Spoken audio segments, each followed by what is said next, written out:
Olá, essa é uma aula em que nós vamos resolver dois exemplos de soluções de barras, de pórticos planos com barras inextensíveis e articulações.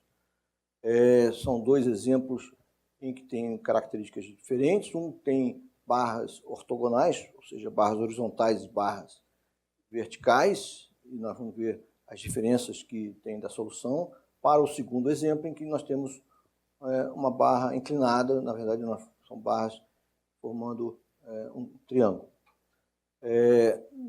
Só para resgatar, nós começamos o método de deslocamentos considerando barras extensíveis. São barras que nós não colocamos nenhuma restrição nas deformações, com exceção da deformação por cisalhamento, que a gente não está considerando, são deformações que nós desprezamos em geral, na presença das deformações por flexão. Barras extensíveis têm uma solução, até sob um certo ponto de vista, simples, porque a regra para a identificação das deslocabilidades é muito simples. Cada nó de um pórtico plano com barras extensíveis tem, em potencial, 3 deslocabilidades, 2 deslocamentos, horizontal e vertical, e uma rotação. Se tiver algum apoio, você vai simplesmente impedir uma dessas deslocabilidades, uma dessas graus de liberdade, e você vai ter, então, menos uma deslocabilidade. Depois nós introduzimos simplificações quanto às deformações das barras. O objetivo foi reduzir o número de deslocabilidades para resolução manual, mas também foi o entendimento do conceito de contraventamento. Nós introduzimos essa questão de barras inextensíveis numa aula anterior, e depois nós consideramos como que a gente identifica deslocabilidades do tipo translação, a chamada de deslocabilidades externas, para o caso de barras inextensíveis. Nós chegamos naquelas regras da triangulação, que são regras para identificação de deslocabilidades externas. Depois, nos 2 vídeos anteriores, nós introduzimos uma simplificação para articulações, que são o caso de rótulas internas completas, em que a gente não considera a rotação, a deslocabilidade interna do nó que tem articulação completa, e também para um macete, para um caso em que nós temos um apoio do segundo gênero, no qual só chega uma barra, e a gente faz uma interpretação de que o nó engastado é a barra articulada. Com isso a gente diminui uma deslocabilidade interna. Nós vamos, nesses 2 vídeos dessa aula, nós vamos explorar tudo que foi visto nos 2 vídeos anteriores com respeito a essa questão de barras inextensíveis e da simplificação para articulação. Isso aqui vai ser exemplificado nesses 2 vídeos dessa sequência. Nós vamos ver agora nesse vídeo um exemplo em que nós temos barras inextensíveis ortogonais, horizontais e verticais, e algumas rótulas internas e externas. No caso, são apoios do segundo gênero, no qual converge só uma barra. O objetivo aqui é nós explorarmos, porque nós já vimos sobre as regras para a identificação de deslocabilidades internas e externas, ou seja, as translações nodais e as rotações nodais, quando nós resolvemos manualmente o problema. Na verdade, o objetivo não é só resolver manualmente o problema, é entender o comportamento de estruturas, identificando que, para o caso em que nós temos uma barra realista, as deformações axiais são sempre bem menores do que as deformações transversais por flexão. Mas, no caso aqui, a gente explora ao máximo todos os procedimentos que foram mostrados anteriormente para diminuir o número de deslocabilidades. O pórtico que nós vamos analisar, está sendo indicado, nós temos, então, 1, 2, 3, 4, 5 nós, todas as barras são inextensíveis e tem uma inércia à flexão, o parâmetro de rigidez à flexão é igual a EI, que é constante, tá? E a inércia à flexão ou rigidez à flexão, a gente usa indistintamente esse termo.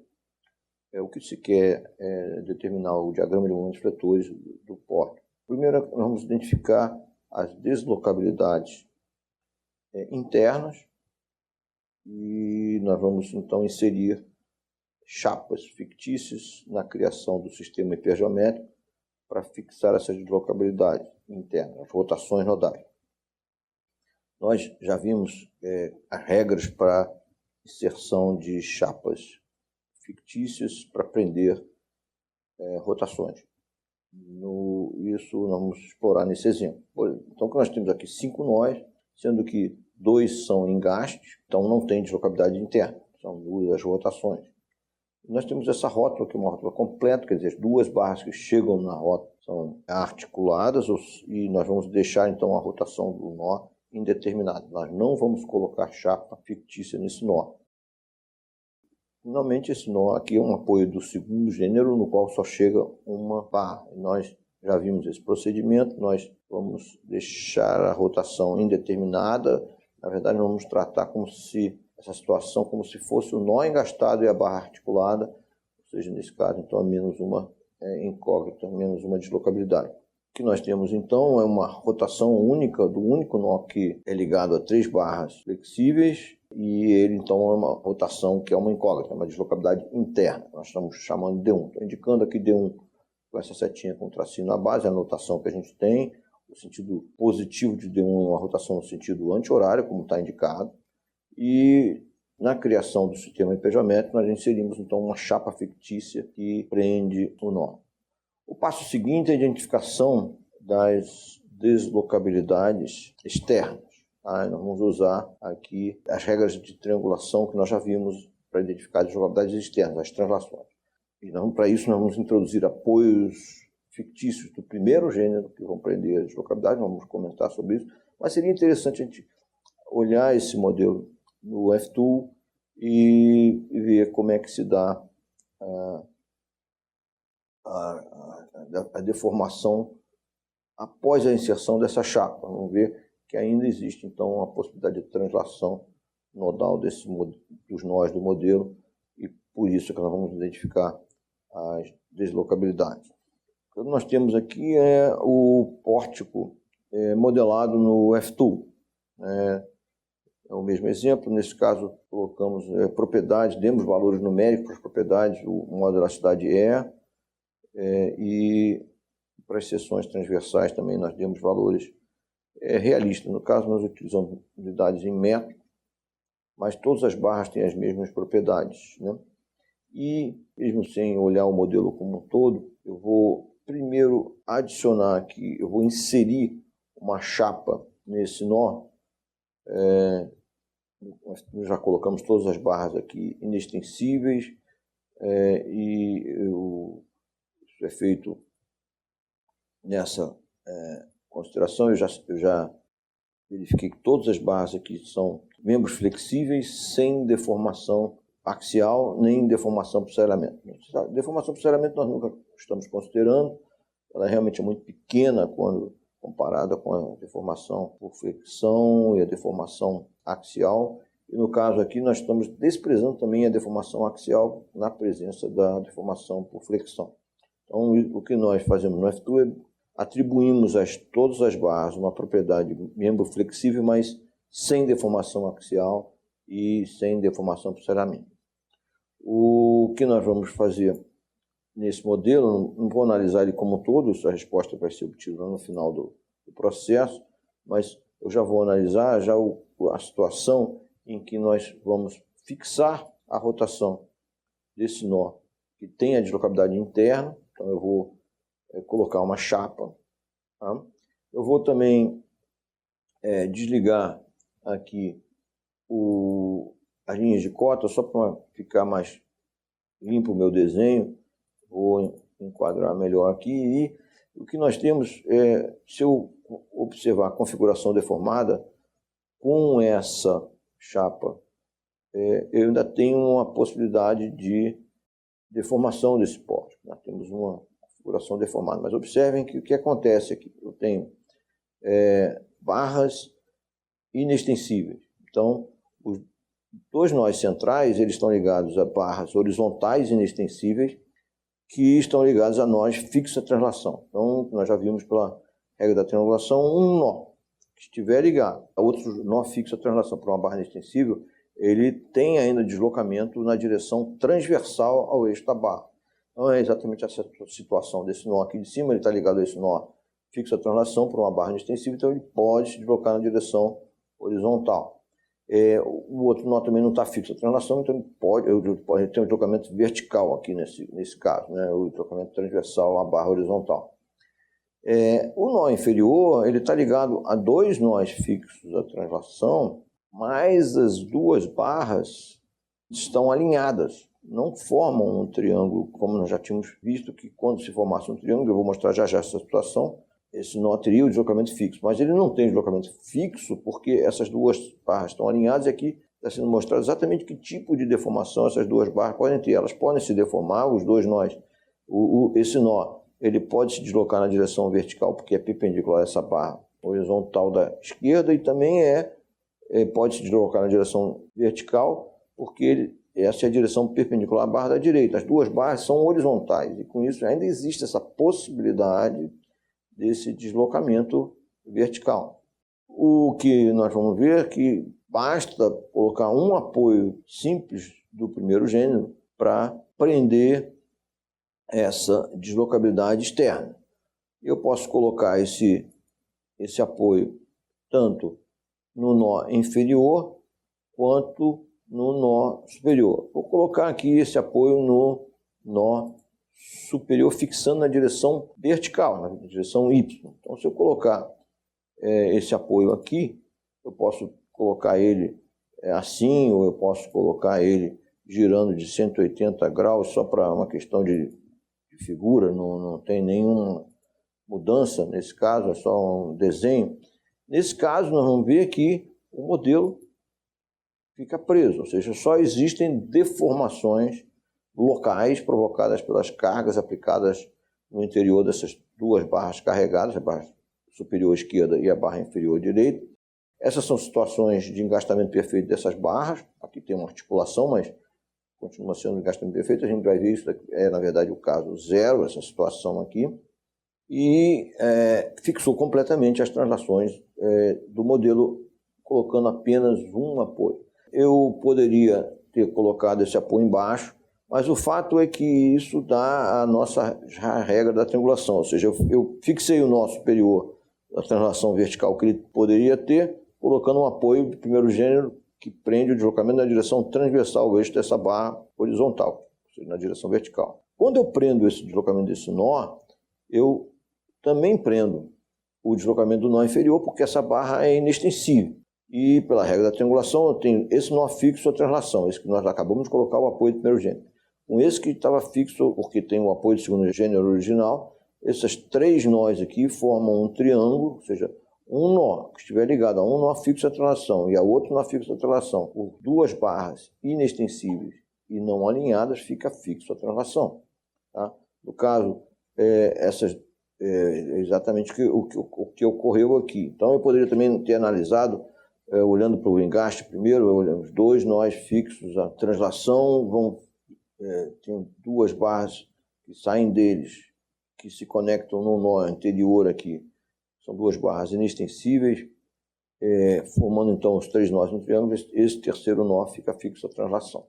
Então é interessante também a gente observar que essa questão de conexão com dois nós fixos à translação, por duas barras alinhadas, não formam um triângulo, isso há essa possibilidade de giro. Então eu vou de novo retirar aqui esse apoio, então a gente vê que há a possibilidade de translação, isso aqui pode sofrer essa deformação.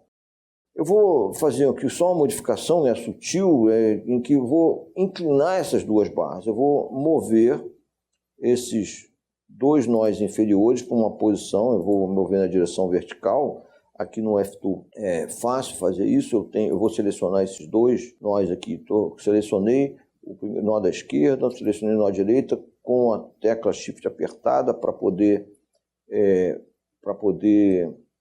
acumular a seleção.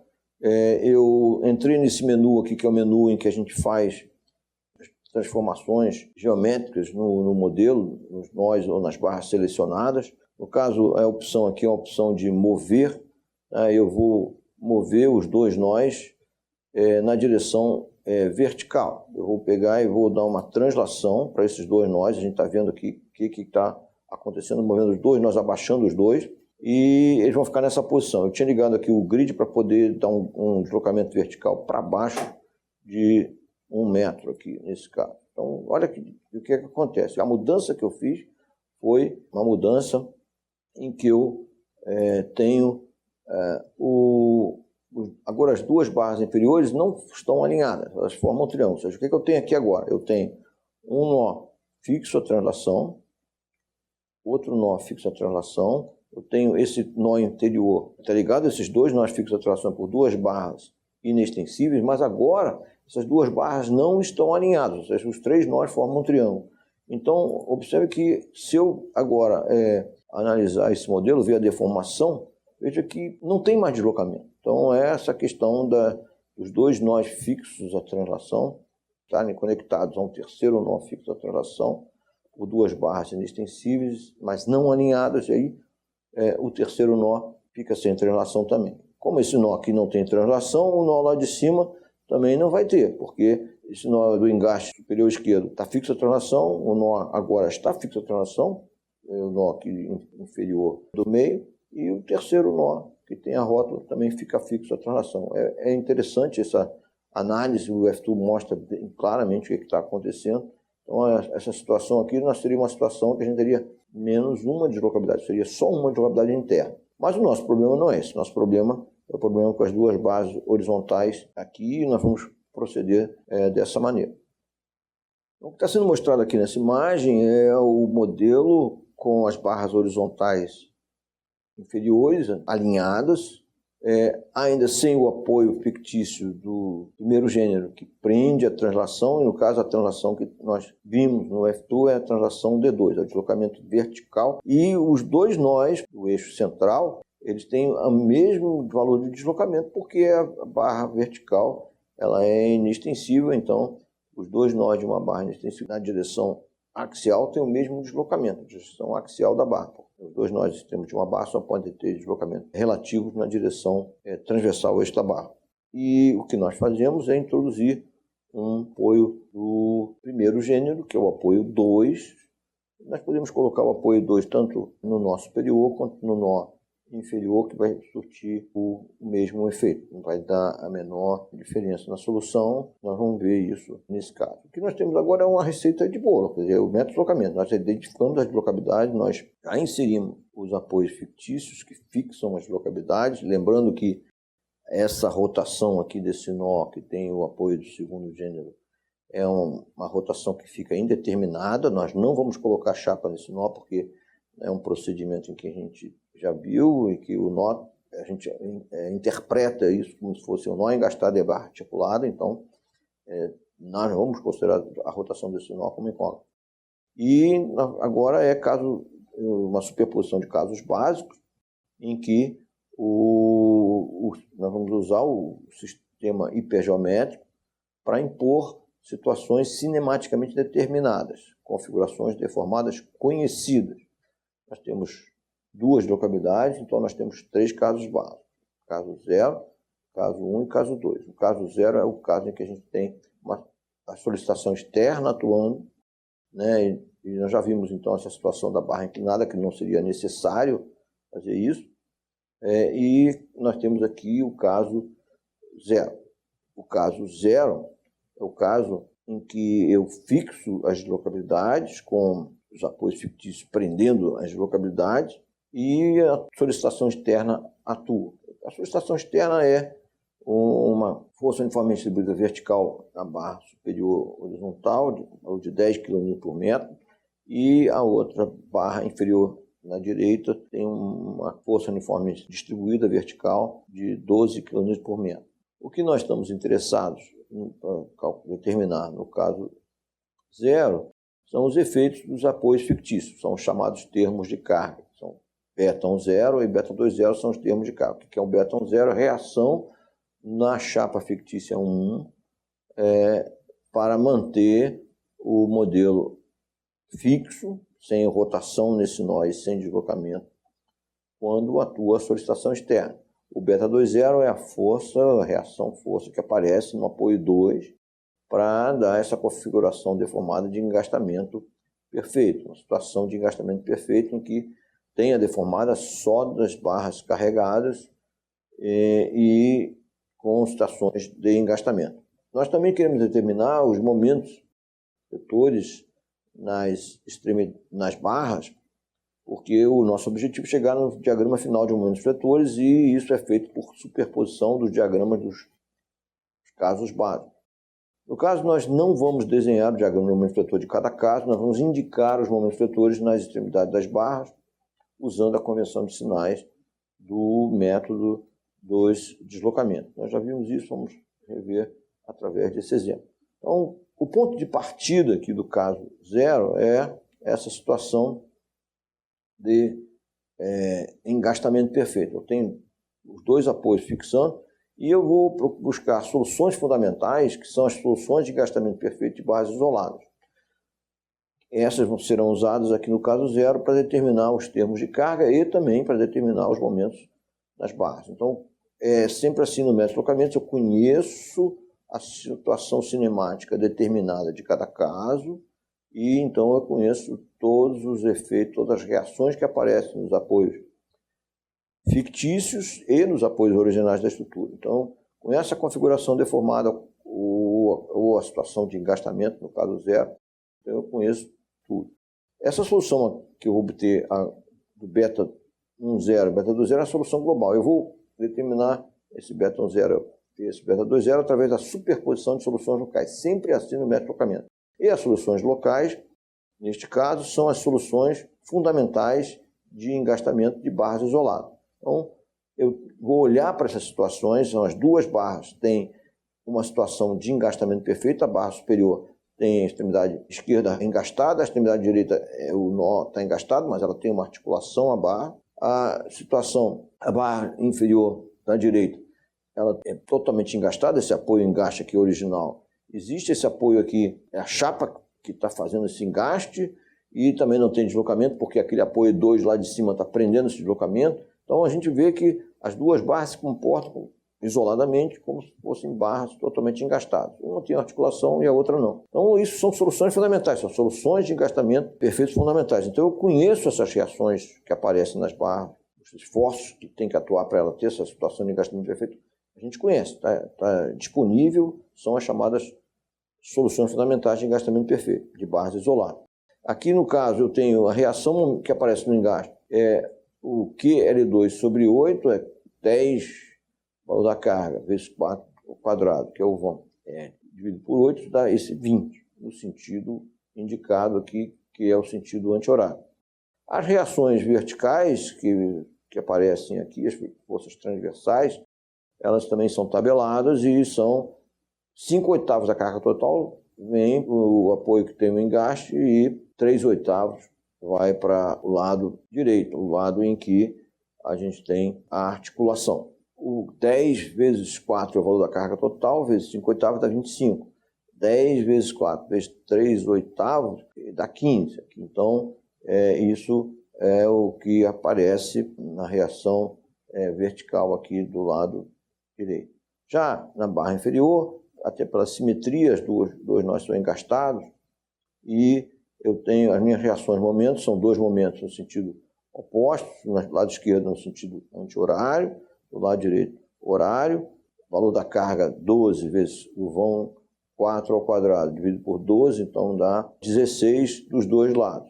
E é evidente que as forças transversais, as reações transversais, têm, pela simetria, que são iguais, ou seja, o valor da carga total, que é 12 vezes 4 dividido por 2, dá, então, esse 24 que está indicado aqui. Então, essas barras, elas têm essa situação de engastamento perfeito, são soluções fundamentais conhecidas. Isso é a solução local, que é a base para resolver a solução global do caso 0. A determinação do termo de carga beta 2.0, ela pode ser explicada aqui de uma maneira. Nós vamos ver duas alternativas para determinar esse termo de carga beta 2.0. A força que aparece no apoio 2. Tá? Então, uma maneira nós sabemos que o apoio 2 ele fixa o deslocamento vertical dos dois nós centrais. Então, essa força de 15 que aparece aqui na extremidade direita da barra superior, ela tem que ter essa força. Isso é uma solução fundamental. De um lado é 25, do outro lado é 15. Né? Tem um momento lá de 20. Essa força tem que vir de algum lugar. De onde que ela vem? Ela vem do apoio 2, que está ali fixando esse deslocamento.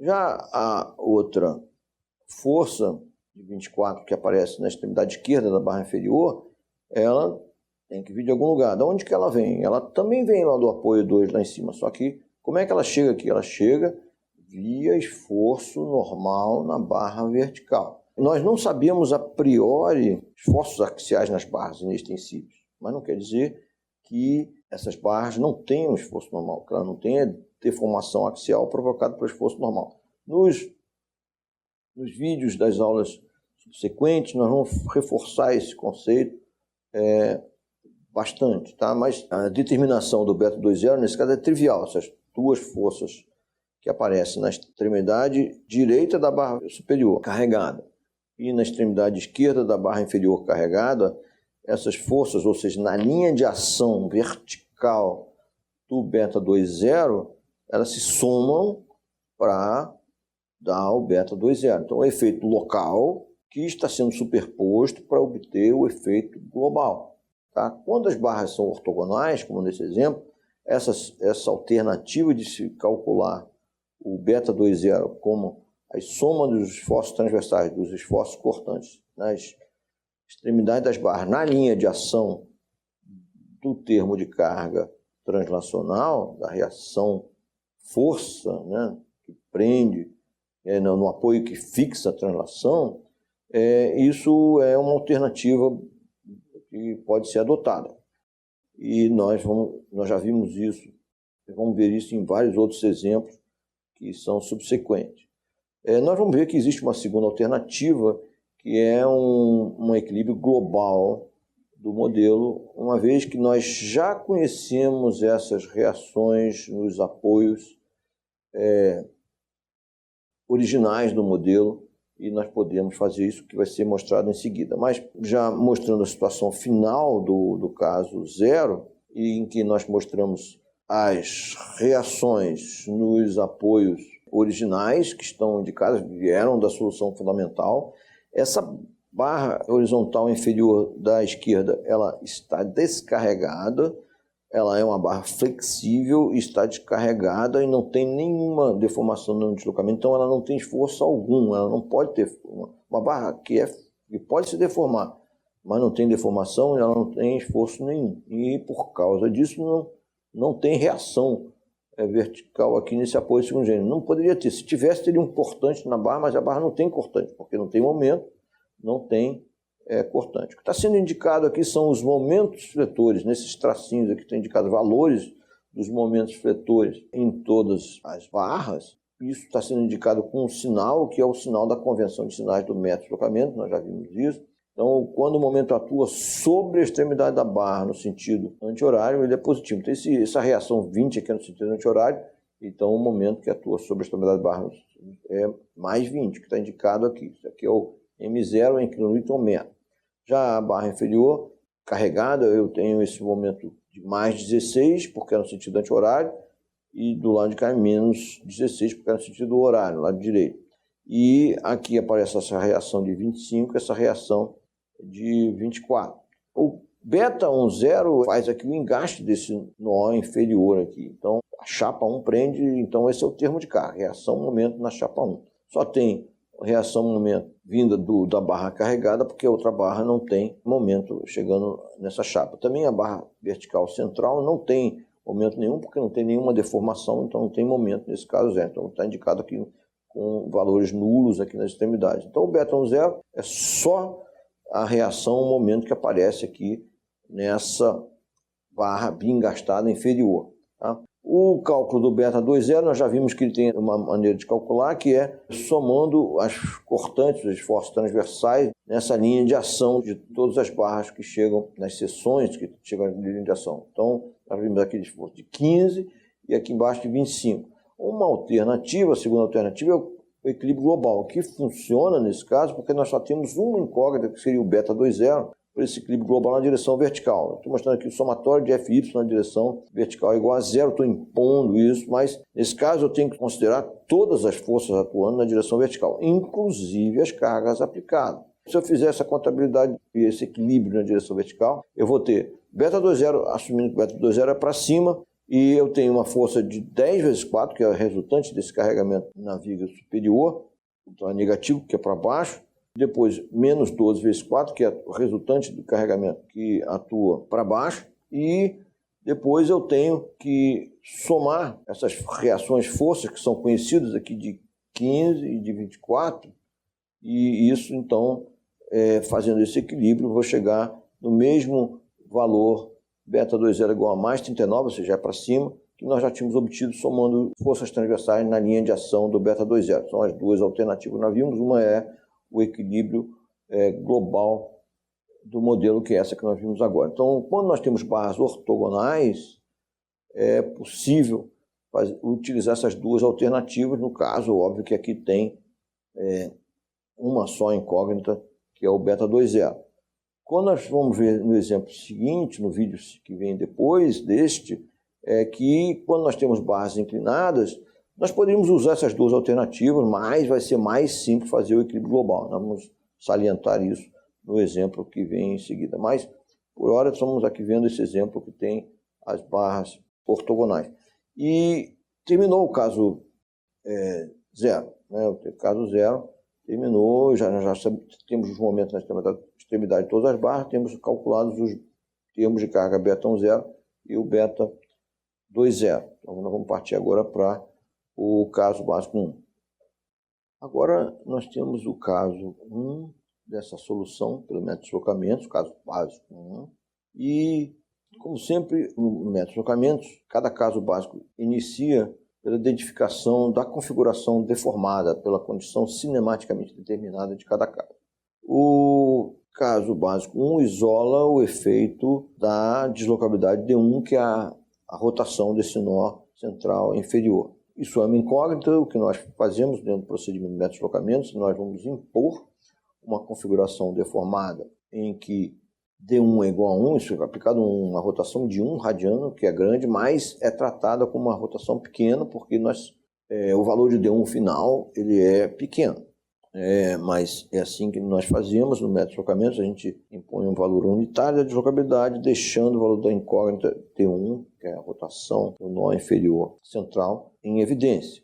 É fundamental a gente identificar a configuração deformada do modelo globalmente. Então, ou seja, nós estamos aqui impondo um recalque rotacional nessa chapa 1, esse apoio fictício que nós inserimos aqui no sistema hipergeométrico, e esse recalque rotacional vai sofrer um giro aqui, que nós estamos impondo um giro unitário nesse nó, e isso vai induzir giros nas barras que se conectam a esse nó. Todos eles vão ter o mesmo giro. Você vai haver uma compatibilidade de rotação. Todas as 3 barras permanecem ligadas, mantendo o ângulo original de 90 graus entre si. Isso é uma condição de compatibilidade. No método de deslocamentos, nós sempre, em cada caso, nós nunca violamos condições de compatibilidade. O que nós temos que o equilíbrio de cada caso é atingido à custa de momentos e forças espúrias ao modelo original, que são os momentos e forças que vêm através dos apoios fictícios do sistema hipergeométrico. No final do processo, nós vamos zerar os efeitos desses apoios fictícios e restabelecer o equilíbrio original da estrutura. Esse é o procedimento de sempre no método de deslocamento. Neste caso 1, o apoio 2 fixa a deslocabilidade D2. Então, nós só temos uma deslocabilidade imposta, isolada. Esse é o princípio básico do método dos deslocamentos. E o que nós queremos calcular são os coeficientes de rigidez globais do caso 1, que é o K1, o momento que deve atuar através da chapa 1. e o K21, que é a força que deve atuar através do apoio 2 para manter em equilíbrio este modelo na configuração deformada imposta, que é o conhecida nesse caso, em que D1 é igual a 1 e D2 é igual a 0. Isso aqui é a solução global que eu quero, que nós temos, que é o ponto de partida, e nós vamos sempre obter a solução global através da superposição de soluções locais. Quais são as soluções locais que nós vamos utilizar aqui? São as soluções de coeficientes de rigidez locais de barras isoladas. Então, essas soluções também são soluções fundamentais, tabeladas, disponíveis, e nós vamos usar essas. Então, o ponto de partida está indicado aqui, global, nós vamos agora para o local. Cada uma das barras tem uma deformação conhecida. A barra superior lá em cima não tem nenhuma deformação, ela está parada, mas as 3 barras que se conectam ao nó que sofre o giro têm a deformação que está indicada. O nó comum aqui, o nó que é comum às 3 barras só com a rotação, que induz uma rotação nas seções adjacentes a este nó em todas as 3 barras. Então é o que está indicado aqui. A deformação que cada barra tem depende da situação na extremidade oposta de cada barra. No caso da barra vertical, o nó superior tem uma rótula, e daí essa barra vai se deformar com a rotação D1 igual a 1 imposta na extremidade inferior, ela vai se deformar só tendo uma concavidade, porque lá na barra superior não foi imposto que a tangente chegasse vertical, que é a direção original da barra, porque tem uma articulação, né? E já essa barra inferior esquerda é a mesma coisa, para todos os efeitos, aqui é uma articulação. A gente considerou o apoio do segundo gênero, não colocou uma chapa aqui, porque a gente considerou que esse nó era articulado. Então, para todos os efeitos é a mesma coisa. Já a barra inferior da direita, ela tem uma extremidade oposta à que sofre o giro engastada. Observem que a tangente aqui, a elástica da barra, essa tracejada, ela sai com uma inclinação, que é de D1 igual a 1 imposto, e ela chega na extremidade oposta com uma tangente horizontal, porque é o engaste que está impondo isso. Já as outras 2 barras, elas chegam com a tangente que não é a tangente original da barra. Aqui, a tangente aqui na barra inferior esquerda não obrigatoriamente é horizontal, porque tem uma articulação. Então aqui não há mudança de concavidade quando tem a extremidade oposta articulada, e há uma mudança de concavidade quando a extremidade oposta é engastada. Então, a barra sempre vai se deformar na maneira mais simples que ela pudesse deformar, ou seja, gastando menor quantidade de energia de deformação. E, no caso da barra engastada na extremidade oposta, que sofre um giro numa extremidade, tem essa mudança de concavidade. Os valores dos momentos que aparecem na extremidade das barras e os esforços transversais, os cortantes, são conhecidos, mas a gente meio que já viu isso no exemplo, mas aqui eu tenho o momento quando uma barra sofre um giro e a extremidade oposta é articulada. Na extremidade sofre um giro, o momento que aparece é 3 aí sobre L, no caso L da barra vertical é 6, e os esforços transversais são tais que equilibram essa barra nessa configuração deformada. Então o momento é no sentido anti-horário, mesmo no sentido do giro que sofreu, e os esforços transversais formam um conjugado, um binário que tem que equilibrar. Então, o conjugado formado por essas 2 forças é no sentido horário, e o valor das forças é o valor do momento dividido pelo braço de alavanca, ou seja, 3 sobre 6 ao quadrado, e aqui a barra está em equilíbrio. Então, na barra inferior o vão é 4, a barra agora é horizontal, então é a mesma coisa, 3 sobre 4, os cortantes são 3 sobre 4 ao quadrado, e na barra que é bem engastada, ela tem momento que aparece quando na extremidade que sofre o giro, é 4 sobre L, sendo L igual a 4. Na extremidade oposta aparece um momento que é no sentido anti-horário também, e a gente dá para ver isso pela concavidade das duas. Na extremidade esquerda, a concavidade para baixo, as fibras superiores da barra são tracionadas, por isso que esse momento também está no sentido anti-horário. Na verdade, você dá um giro naquela extremidade esquerda da barra, tem que dar um momento no mesmo sentido do giro, né? Então sentido anti-horário. Mas aqui pela concavidade da barra no lado direito dela, tem uma concavidade para cima, traciona a fibra direita, e o momento é no sentido anti-horário também. Só que o valor é metade. Essa dedução é a dedução em que nós já vimos, que é a questão de ter lá os coeficientes de rigidez locais, nós vimos a dedução disso pelo princípio dos deslocamentos virtuais. E a 4 sobre 4, 2 sobre 4, no sentido anti-horário, o conjugado formado pelas forças transversais tem que equilibrar, ou seja, um conjugado no sentido anti-horário, o valor é o momento total, 6 sobre 4, dividido pelo braço de alavanca, 6 sobre 4 quadrado, duas forças são iguais e contrárias, estão em equilíbrio na direção vertical da barra também. A força na extremidade esquerda é para cima, na extremidade direita é para baixo, porque isso forma um conjugado no sentido horário. Então aqui são soluções fundamentais, o que a gente está vendo é que eu posso determinar os efeitos globais, já estou aqui adiantando já, o K1. O que é o K1? É o momento que eu tenho que dar externamente na chapa 1 para deformar o modelo desta maneira. Aqui é como se fossem 3 molas em paralelo. Então, para eu girar as 3 molas em paralelo, eu tenho que somar o momento que eu tenho que dar para girar cada barra. E é exatamente isso. K1 é a soma de 3 sobre 6, o momento que eu tenho que dar para girar a barra vertical, mais 3 sobre 4, que é o momento que eu tenho que dar para girar a barra horizontal da esquerda, inferior, mais o 4 sobre 4, que é o momento que tem que dar para girar a barra inferior direita. Isso tudo somado dá o K1. Já o K21, nós vamos ver que existem duas alternativas, como foi no caso 0, em que eu posso somar os cortantes nessa linha de ação, onde atua o K21, a força vertical, e eu vou somar todas as barras nessa direção transversal, na direção vertical aqui.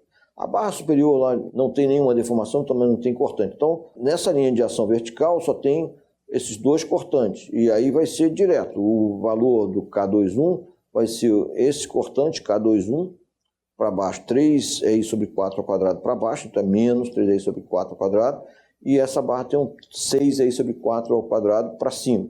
Então, soma direto, e isso vai chegar lá em cima via esforço normal, nessa barra vertical. Isso não está sendo indicado, vai ser salientado em outros exemplos também, mais essa questão de como que se dá a transferência de forças axiais aqui, porque é o que chega, mas o que está sendo mostrado aqui são os valores dos coeficientes de rigidez globais do caso 1, e o K1 do momento que aparece na chapa 1 sempre é direto somar os momentos que atuam em todas as barras adjacentes, e o K21 tem essa alternativa de fazer o cortante na linha de ação, mas nós vamos ver que também pode ser calculado por equilíbrio global. Essa imagem resume, então, no final do caso básico 1 dessa solução. Nós estamos vendo a configuração deformada global, e eu já estou indicando os momentos, que é o diagrama M1, momentos na extremidade de todas as barras, baseado nas soluções fundamentais de rigidez locais de barras isoladas. Os valores dos momentos nós já comentamos, todos eles têm os sentidos anti-horários, por isso que eles são indicados na convenção de sinais aqui na extremidade das barras, com o sinal mais. Então é mais 3 sobre 6 na barra vertical, na extremidade inferior, na extremidade direita da barra horizontal esquerda inferior, mais 3 sobre 4, nós indicamos, né, na extremidade de todas as barras. Na barra inferior direita aqui eu tenho o momento mais 4 sobre 4, no sentido anti-horário, e mais 2 sobre 4. Esse 2 sobre 4 também é fornecido pelo engaste, essa reação. Essa esforço transversal aqui para baixo, de 6 sobre 4 ao quadrado, é da solução fundamental, quem fornece aqui também é o engaste. No apoio do segundo gênero, essa reação aqui de 3 sobre 4 é o cortante que tem que aparecer por causa da solução fundamental. Eu não estou indicando aqui de onde vêm os esforços transversais na barra vertical. Na verdade, eles vêm via esforço normal nas barras horizontais. Lá em cima vem uma única barra horizontal lá em cima, e então vem direto para esse apoio aqui. O cortante que aparece aqui nessa barra vertical, esforço transversal da barra vertical, ou seja, o esforço transversal é horizontal, ele tem que vir de algum lugar, ele vem do esforço axial, e aí fica uma certa redundância. Então, para onde que vai? Porque eu tenho 2 apoios, né? Eu tenho o apoio esquerdo do segundo gênero, apoio direito do engaste, e aí existe uma certa indeterminação de onde vai como é que esse cortante vem, se ele vai para a esquerda, para a direita, se vai distribuir igualmente. Isso é uma questão que fica indeterminado mesmo quando nós temos barras inextensíveis. Nós temos aqui, na verdade, uma redundância de restrição. Esse nó, ele não tem deslocamento horizontal, porque ele tem 2 barras horizontais que são inextensíveis. E os esforços axiais aqui ficariam, em princípio, indeterminados, mas a gente sempre faz uma hipótese, talvez, de dividir proporcionalmente a rigidez do que seria a rigidez axial dessas barras, e aí mas realmente fica indeterminado. Eu deveria indicar aqui os que existem essas reações, mas não colocar os valores. Nesse caso eu não coloquei. Já fizemos aqui o cálculo do K1, já mostrei que a soma desses três momentos, mais 3 sobre 6, mais 3 sobre 4, mais 4 sobre 4, esse valor somado dá 9 sobre 4, já viu então esse cálculo. Também já mostrei o cálculo do K31 na imagem anterior, em que a gente fez a soma dos esforços transversais na linha de ação do K21. Uma alternativa nós fazemos aqui um somatório global de forças na direção vertical. É possível isso porque a incógnita seria o K21, a única incógnita desse equilíbrio global. E nesse caso eu faria K21 mais 3 sobre 4 ao quadrado, menos 6 sobre 4 ao quadrado, e igual a zero. Passando para o lado direito do sinal de igual, eu vou chegar na mesma situação que eu tinha aqui. No caso zero, a gente tinha que ainda considerar lá o resultante das cargas, das forças uniformes distribuídas atuando nas barras, mas aqui nós não temos essa situação porque é só a imposição de uma rotação. Então, totalmente equivalente, só é possível, como a gente já salientou, no caso de barras ortogonais. Agora é o caso 2 dessa solução, caso básico 2, em que nós vamos impor uma configuração deformada, em que a deslocabilidade de D2, a translação dos dois nós centrais, translação vertical, imposta isoladamente. Nesse caso, então, a rotação da chapa 1 prende a rotação D1 e nós vamos impor D2 igual a 1 aqui dentro do colchete, deixando o D2, que é o valor da incógnita, em evidência. Nós vamos impor um deslocamento unitário, mas vamos tratar esse deslocamento como sendo pequeno, porque o D2 de fato vai ser pequeno. A configuração deformada desse caso 2, nós vamos impor um D2 unitário positivo, ou seja, como é vertical, nossa convenção é de que os deslocamentos, se forças externas são verticais, são positivos para cima. Então, nós impusermos aqui um deslocamento D2 igual a 1 no nó superior, porque o apoio 2 está lá, nós vamos, na verdade, deslocar os dois nós. Nós já falamos sobre isso, essa barra vertical é inextensível, não tem deslocamento relativo na direção axial, no caso da direção axial da barra vertical é a direção vertical. Então, quando a gente puser aqui um recalque de D2 igual a 1 no apoio 2, na verdade nós estamos mobilizando os dois nós centrais. E o que nós precisamos entender é como que essas barras, como é que o modelo globalmente se deforma, ou seja, como é que as barras se deformam. No caso aqui eu tenho o engaste vai prender a rotação lá em cima na barra superior, horizontal superior. Esse engaste prende o trocamento de rotação e o nó central articulado, ele tem um deslocamento vertical D2 igual a 1.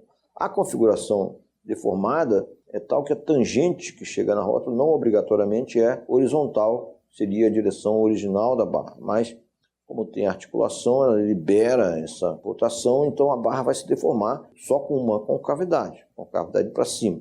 A barra central ela sofre um deslocamento de corpo rígido na direção vertical, mas ela fica reta, ela não tem deformação porque a chapa 1 está prendendo essa rotação no nó inferior. E as duas barras horizontais têm deformações que são compatíveis com as condições de extremidades opostas. Esse apoio de segundo gênero, na verdade, articulou essa extremidade esquerda da barra horizontal esquerda, e então, para todos os efeitos, a extremidade esquerda dessa barra é articulada, e por isso que a barra só tem uma concavidade, ela sai com a tangente horizontal aqui na chapa 1 e chega com a tangente inclinada aqui na extremidade esquerda dela, no apoio de segundo gênero. Nós já falamos sobre isso, que a gente está considerando o tempo todo um apoio de segundo gênero com uma barra só chegando, a gente considera que a extremidade da barra é articulada no apoio.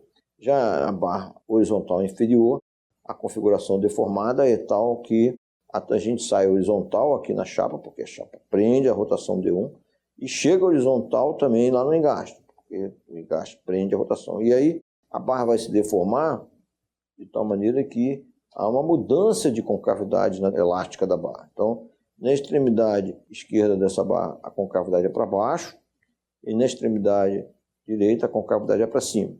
Nós queremos determinar, dada essa configuração deformada, entendendo qual é a configuração deformada do modelo, no caso 2, nós queremos determinar os coeficientes de rigidez globais do caso 2, que é o K12, que é o momento que atua através da chapa 1 nessa configuração deformada, e o K22, que é a força que vem através do apoio 2 para dar esta configuração deformada no modelo.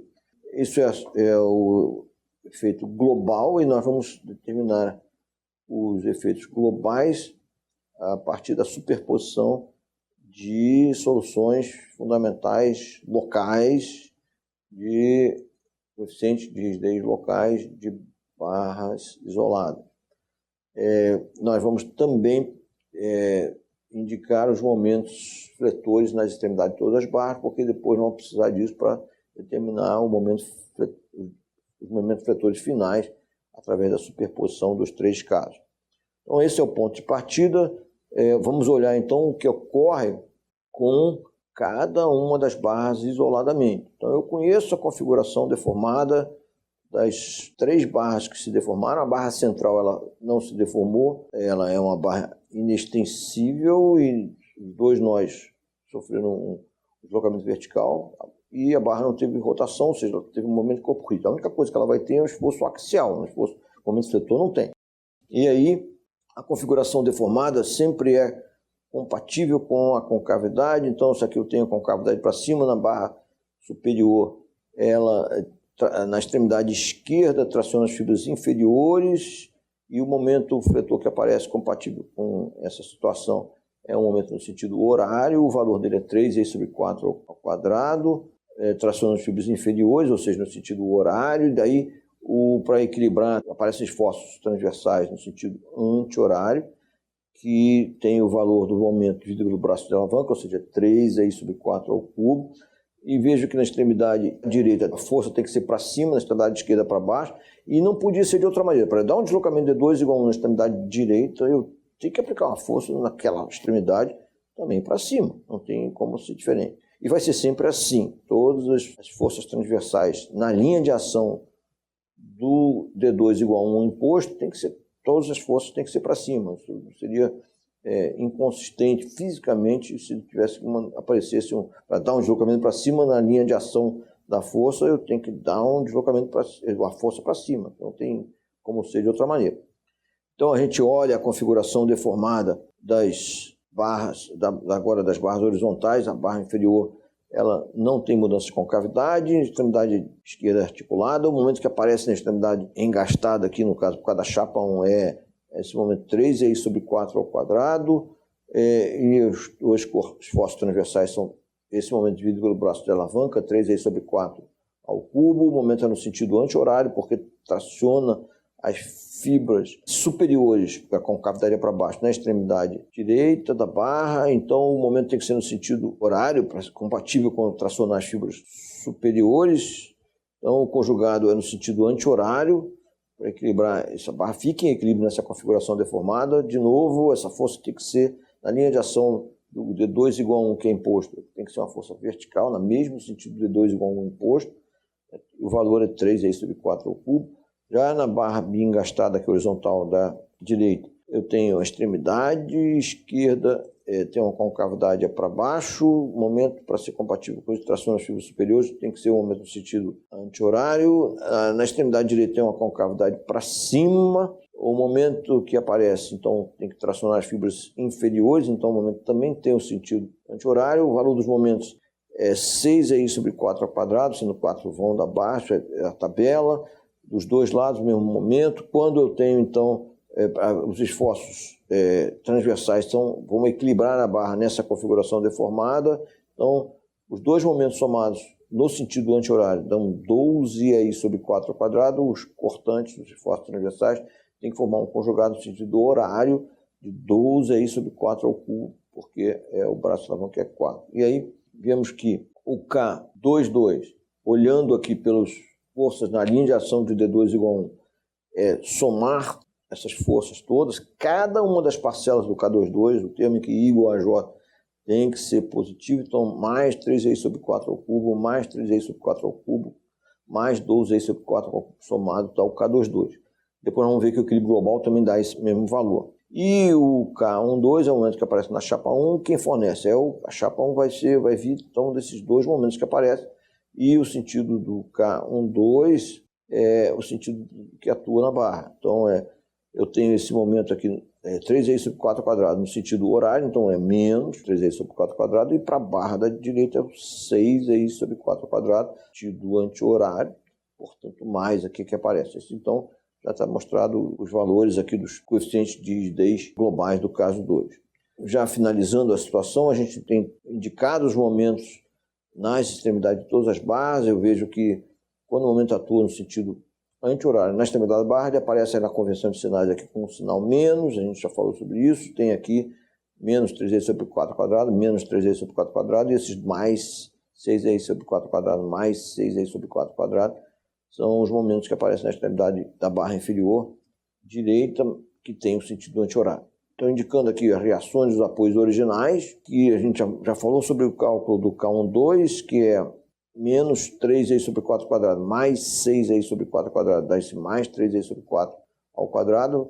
Vimos que o K21 tem esse mesmo valor, embora o K21, lá no caso 1, seja uma força que aparece no apoio 2, provocado por uma rotação da chapa 1. Aqui o K12 é o momento que aparece na chapa 1, provocado pelo deslocamento de 2 igual a 1 no caso 2. Eles são iguais, têm interpretações físicas diferentes, mas têm valores iguais, sinais iguais, e as parcelas também que contribuem são iguais. Isso é matemático, não tem como fugir, isso é demonstrado pelo princípio dos deslocamentos verticais. E, finalmente, o cálculo do K22, que nós já mostramos que seria a soma das forças transversais nessa linha de ação do K22, ou do D2 igual a 1, também pode ser obtido por um equilíbrio global do modelo do caso 2.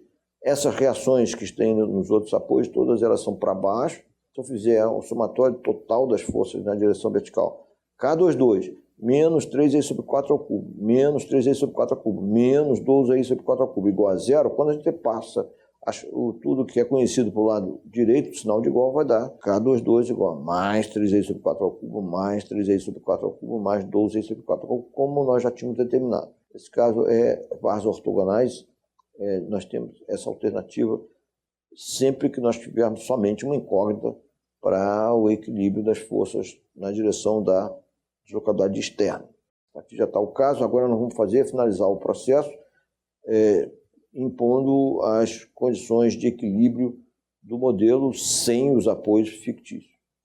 Essa finalização é mostrada aqui nessa imagem, e a gente está se tornando bastante repetitivo, toda vez nós fazemos isso, nós temos que garantir o equilíbrio do modelo original. O modelo original ele não tem apoios fictícios, lembrando que nós, na superposição de casos básicos do método de deslocamentos, nós vamos sempre superpor condições cinematicamente determinadas e compatíveis, ou seja, cada configuração deformada que nós impomos nos casos básicos do método de deslocamentos, nós satisfazemos as condições de compatibilidade, tanto externas quanto internas do modelo. O que nós temos é que, para dar essas configurações deformadas conhecidas, nós temos que impor, nós vamos aplicar ao modelo forças externas nos apoios fictícios, forças e momentos externos, que agora nós vamos zerar. E dessa forma nós vamos restabelecer o equilíbrio da estrutura original. Então, como é que nós fazemos isso? Nós superpomos os valores das reações ou das forças externas que vêm através dos apoios fictícios dos três casos básicos. Então, isso vai resultar num sistema de duas equações a duas incógnitas, as deslocabilidades, como está mostrado aqui. Se eu zerar o efeito da chapa 1 na superposição, eu vou somar beta 0 mais K1 vezes D1, lembrando que K1 era provocado por D1 igual a 1, e K1 vezes D1 é o efeito final do caso 1, então D1 que é uma incógnita, mais o efeito do caso 2 para essa chapa, o momento que vem através da chapa 1, que é o K12 para D2 igual a 1, vezes D2, tudo isso somado é igual a zero, isso é uma condição de equilíbrio do modelo.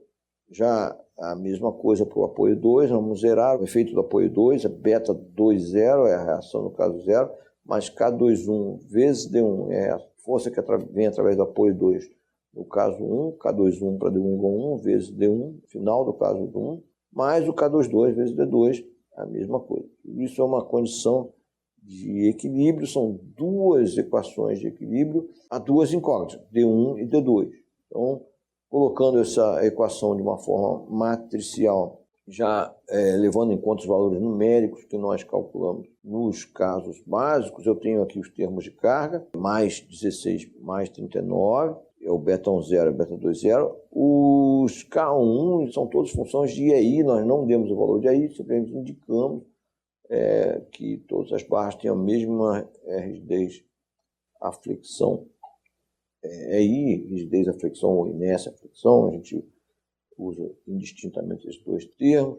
Aí eu vou ter que, aqui em função de EI, já coloquei aqui esse EI sobre 32 em evidência, mas os outros termos são todos que foram calculados.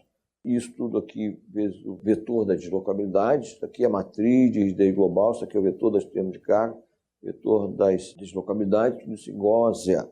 A solução disso é inverter esse sistema e os valores da deslocabilidade estão em função de 1 sobre EI. Inverteu com 1 sobre EI. Então, o EI é um parâmetro de rigidez, é um valor da ordem de 10 a quarta, 10 a quinta, isso porque o modo de elasticidade é um valor muito grande, em quilonewton metro que eu estou falando, né? 10 a quarta, 10 a quinta. A centro de elasticidade aqui é o E, né? Ele é na ordem de 10 a oitava, 10 a sétima, 10 a oitava, o I é da ordem de 10 a menos 4 metros, ou 10 a menos 5, 10 a menos 3, isso, por isso que dá essa ordem de 10 a quarta, o produto EI. Então, o D1 é pequeno, o D2 é pequeno, porque tem essa divisão por esse termo. E o que nós descobrimos, eu coloquei aqui numa forma de fração aqui, porque isso é só para a gente ter os números exatos, eu nem caso decimal precisa, quando a gente coloca em termos de fração, e deu uma rotação mais, quer dizer, no sentido anti-horário, que é o que resultou, e o D2 deu menos, ou seja, um deslocamento vertical para baixo. Não podia ser de outra maneira, as duas forças transversais distribuídas aplicadas são na direção vertical para baixo, o deslocamento do D2, então, é para baixo. O que falta é agora só determinar os momentos vetores em todas as barras, e nós vamos fazer isso utilizando a superposição dos três casos básicos. Eu tenho M0 mais M1D1 mais M2D2, sendo que o M0 era a solução de engastamento perfeito de barras isoladas, o M1D1 e M2D2 todos estavam em função, M1 estava em função de EI, multiplicando o D1, que é a função de 1 sobre EI, o EI vai se cancelar, a mesma coisa para o produto M2D2, o M2 era função de EI, e o D2 era função de 1 sobre EI, o EI vai se cancelar, e o que nós fazemos é, para cada extremidade de barra, nós vamos fazer essa superposição. Então, mais 46 é a soma dos momentos que aparecem nessa extremidade, nos casos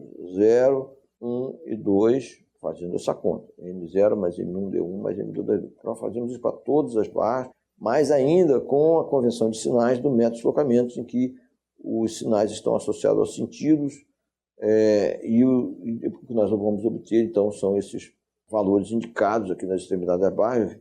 Repare, então, que esses três momentos que chegam ao nó central aqui inferior, ele, na convenção de sinais, se você somar, dá zero. E isso tem que ser porque foi, na verdade, a imposição da primeira equação de equilíbrio foi exatamente essa que nós impusemos, que é a soma desses momentos desse zero. E na convenção de sinais, isso aparece uma soma algébrica com os valores utilizados dá zero. Não, então, mais 2,4, mais 30,1, somados dão mais 32,5, que somado a esse menos 32,5 dá zero. Na convenção de sinais de mestre deslocamentos, quando o nó não tem um momento externo, o equilíbrio impõe que a soma dos momentos na convenção de sinais do método dá zero. Os momentos que aparecem aqui na extremidade do engaste não dão zero, óbvio, porque tem uma reação externa, momento atuando ali, e justamente são esses dois valores de momento. Esse apoio que em todas as situações o momento era nulo, então acaba sendo nulo. E evidente também aqui na rótula também, em todos os caso a extremidade foi considerada articulada nessa rota, nas duas barras que chegou na rota, então óbvio que continua sendo zero até o final. A finalização disso, que nós queremos um diagrama de momentos vetores não indicado nessa convenção de sinais. O que nos interessa é visualizar o diagrama da forma usual. Da forma usual, nós desenhamos o diagrama de momentos vetores com as ordenadas do diagrama desenhadas do lado da fibra tracionada. Nós nem colocamos sinal nesses momentos, a nossa convenção é uma convenção de traçado de diagrama, e aí é uma questão de interpretar esses sinais do método de deslocamento. Nós já vimos isso em outros exemplos, aqui eu só estou colocando o resultado final dos momentos vetores calculados em todas as barras aqui, interpretando os sinais que vêm dessa convenção. Se o momento atua na barra, se ele é negativo ou se ele é positivo, ele atua na barra no sentido anti-horário, atua sob a extremidade da barra. E aí eu identifico que fibra tracionada. Então esse mais 46 seria o momento no sentido, é a própria reação aqui, é o sentido anti-horário, e a gente vê que isso traciona as fibras superiores. Faz isso para todos. Os momentos no interior de cada barra depende se ela tem carregamento no interior ou não. Quando a barra é descarregada, o diagrama de momentos vetores varia linearmente, e aí basta unir os valores das extremidades calculadas. Então aqui eu tenho esse mais 30.1, ele traciona as fibras inferiores dessa barra descarregada. E na extremidade esquerda, ela é zero, o momento vetor. Então, como a barra está descarregada, é uma linha reta. A barra vertical é a mesma coisa, zero em cima, mais 2.4, 2.4 traciona as fibras da esquerda, coloco 2.4 do lado esquerdo, e a barra descarregada é reta. As outras duas barras são carregadas, eu tenho os momentos nas extremidades, interpreto qual é a fibra tracionada, mas a gente obtém o diagrama final fazendo uma superposição do diagrama linear, que é obtido fazendo o fechamento dos momentos na extremidade das barras. Então, aqui no caso é 46, o fechamento dessa linha tracejada, que vai até zero, que é o momento na extremidade articulada. E a partir da linha reta a gente faz a superposição do diagrama de viga biapoiada para o carregamento no trecho, que é esse diagrama parabólico com um valor central de 20, que é o QL2/8. Já na outra barra, o fechamento, essa superposição do diagrama provocado pelos valores de momento nas extremidades com o diagrama de viga biapoiada para o carregamento no trecho, essa superposição a gente fala que a gente vai pendurar a partir da linha reta que faz o fechamento, o diagrama de viga biapoiada para o carregamento no trecho. Então isso simplesmente aqui é indicado por esse 24, que é o QL2/8, para o caso de Q igual a 12 e L igual a 4, e esse 24 é perpendicular ao eixo da barra e ele é no meio. Eu não poderia indicar nesse caso, por exemplo, lá em cima qual é o máximo ocorre em alguma seção, isso só não está sendo indicado. Posso calcular isso sabendo onde o momento passa por um máximo, que será onde o esforço cortante se anula, mas não precisamos disso agora. O que é importante é saber que a gente trabalha numa convenção de sinais no método de deslocamento, em cada caso básico. No final a gente determina os momentos finais. Ainda nessa convenção, mas finaliza mesmo na hora que a gente desenha, faz o traçado do diagrama do lado da fibra tracionada de cada barra. Então, esse foi um exemplo em que nós exploramos aí todas essas questões de usar para barras inextensíveis, e com as questões das articulações, nós exploramos as regras que foram identificadas aí regras para a identificação das deslocabilidades tanto internas quanto externas, que nós já vimos anteriormente. Neste exemplo foram utilizadas barras ortogonais, e isso deu uma certa simplicidade, principalmente porque a gente pode determinar os termos de carga e os coeficientes de rigidez associados à deslocabilidade translacional de duas maneiras, ou a soma das forças na direção de ação da deslocabilidade em cada caso, ou um equilíbrio global, que é possível ser feito dessa maneira porque as barras são ortogonais. Depois, no exemplo que vem em seguida, nós vamos ver um exemplo que tem barra inclinada, nós vamos ver que a alternativa de somatório equilíbrio global é a que vai ser utilizada para determinar esses termos de carga e os coeficientes de rigidez globais associados à deslocabilidade translacional. É o que a gente vai ver no próximo vídeo.